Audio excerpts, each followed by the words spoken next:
we beg your pardon because of the change of the program, and we thank Monique Barbut for accepting this. So we have now the keynote speech of the morning, which is given by Monique Barbut. She's the Executive Secretary of the United Nations Convention to Combat Desertification. Thank you for joining us.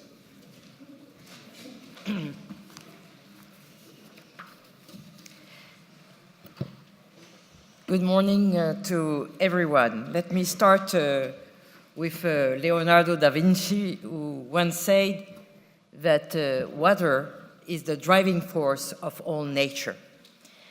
And after all this talk about science, let's maybe go back to human nature. And as you all know, 60% of all our bodies are made of water. Every living cell in the body needs it to function. And at the most, an individual can go without water for a week. Most of the time, this is a very generous estimate, and normally 3 or 4 days will be the most that most of us can do. So water is life, and it has also shaped civilizations and ecosystems. But despite water being so critical to our survival, we take it for granted. Yes, sometimes we are prepared to pay for it. A bottle of mineral water, Acqua Panna, for example, cost 80 cents at Punto Simpli supermarket here in Parma. A bottle of San Pellegrino costs even more. But generally, and I suppose I am as guilty as anyone in modern society, we expect water to flow each time we turn on a tap. The same liter of water in our home costs a fraction of a euro cent. The only price we are paying for the water is the cost of the pumps and pipes to deliver it.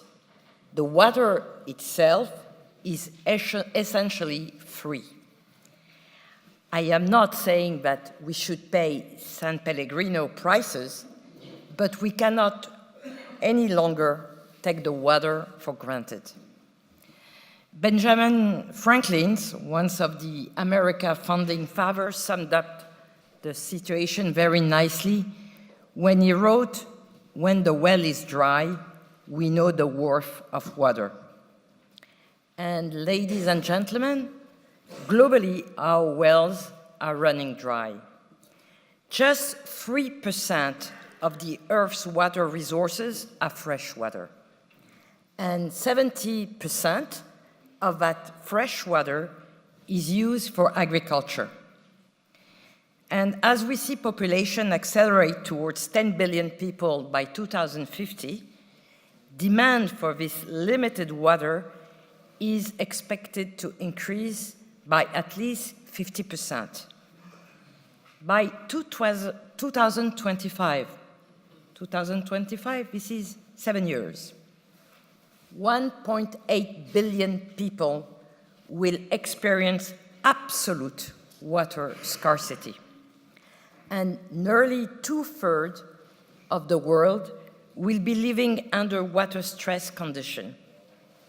A 40% global gap between demand from economic development and supply of accessible and reliable water is expected by 2030.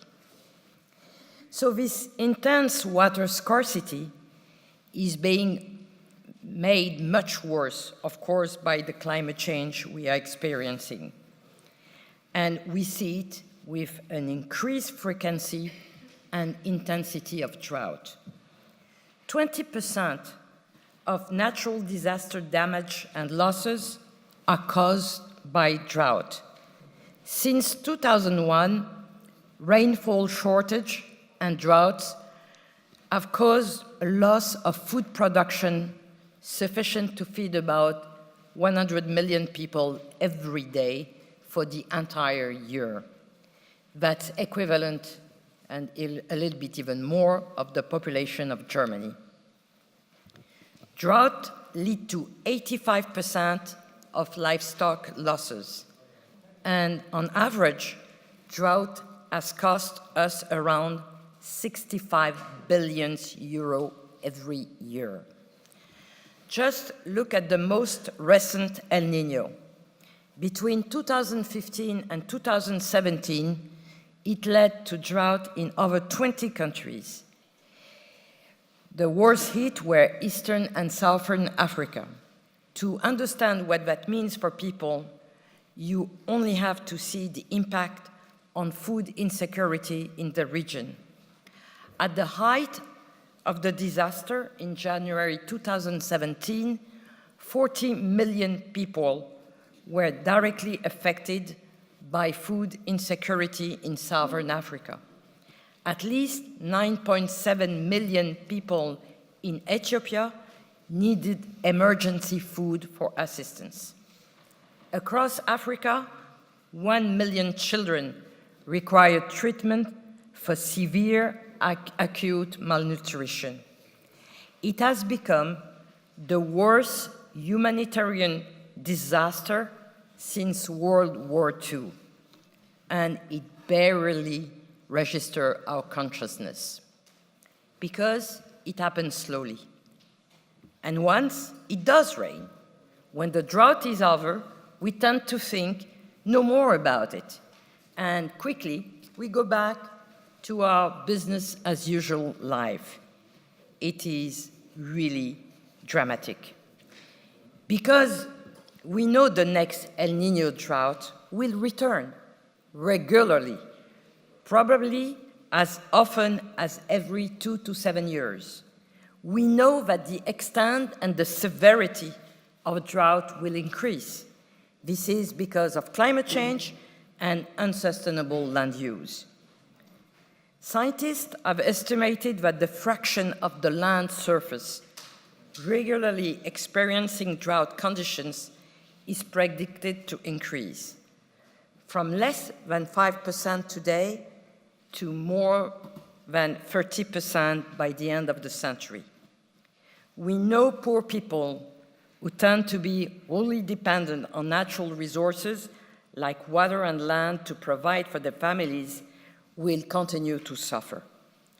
In fact, when drought comes and the rain fails, the future of the 400 million farmers in Africa alone is put in jeopardy. Those who rely on rain-fed subsistence agriculture are exposed.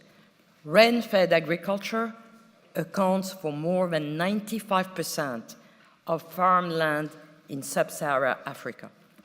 And drought alone could cost some region 6% of their GDP.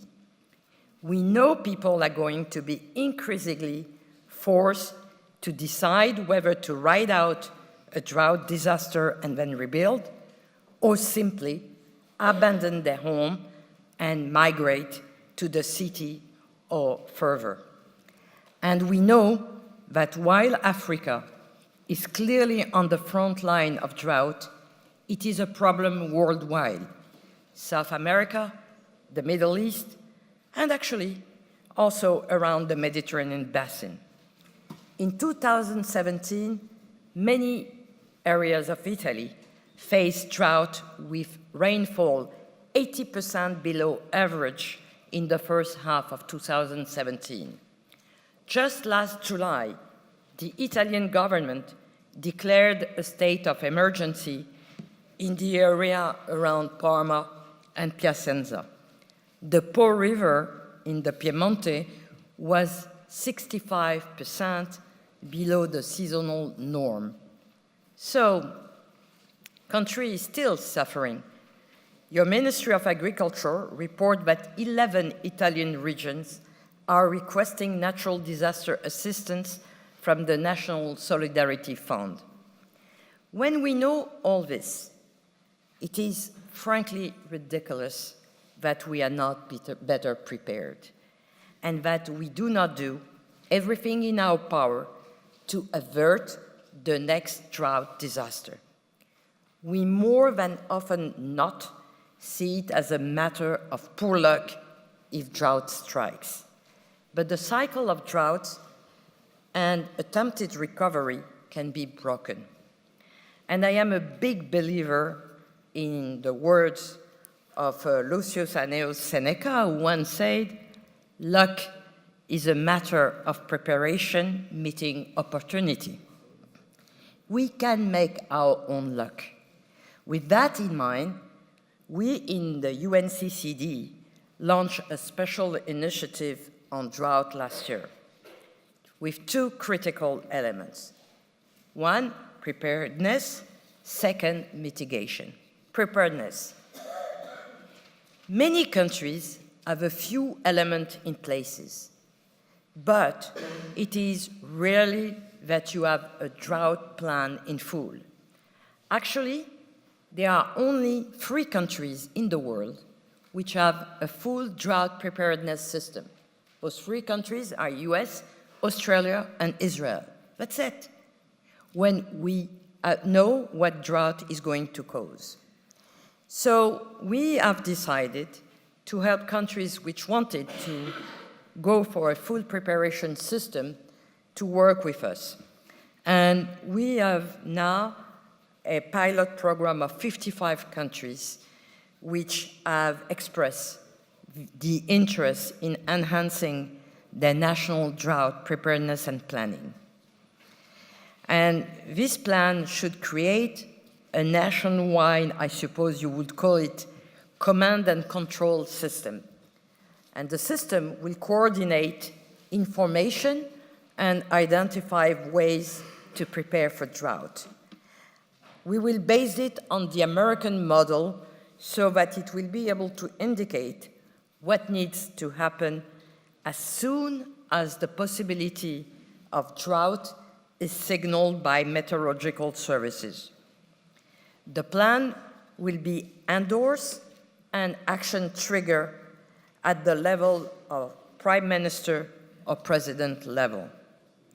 So that what needs to happen happens before it is too late. But this is only part of the equation. The other part of the initiative is to identify ways to mitigate the impact of drought.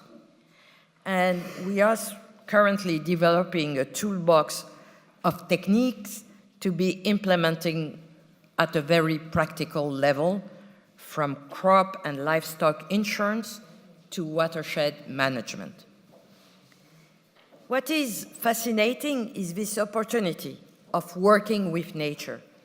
It is the key to success in most cases.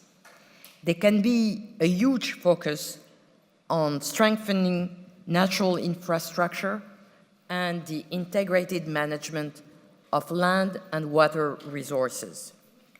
Water harvesting is one sustainable and cheap option.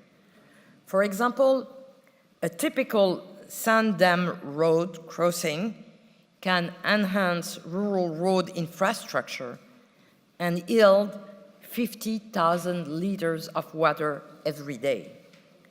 While, for example, in Zimbabwe, water harvesting combined with conservation agriculture increase farmers' gross margin 4 to 7-fold and increased return on labor 2 to 3-fold over standard practices. And because healthy land and soil can store and purify water, we can build real drought resilience. A fully functional hectare of soil can hold 3,750 tons of water. So with the same land management technology, we can both restore the land and increase water productivity by up to 100%. The result can be outstanding. In areas where land has been restored, in central and eastern Tigray in Ethiopia, ecosystem and people fared far better in the recent El Niño-related drought than areas where no restoration has been undertaken. To be blunt, in areas where land has been rehabilitated, people survive without food aid. Ladies and gentlemen, we have to recognize our wells are running dry. From climate change, drought, and overuse of the land and water. But we can learn from the words of Hemingway, who said, "I learned never simply to empty the well, but always to stop when there was still something there in the deep part of the well and left it refilled at night from the springs that fed it." He was talking of this writing, his literature, of course, but we can also literally refill our wells. If we recognize the worth of water, if we prepare better and act early against drought, and if we seize the opportunity of working with nature to build and shape resilient civilizations and ecosystem for the future. Thank you.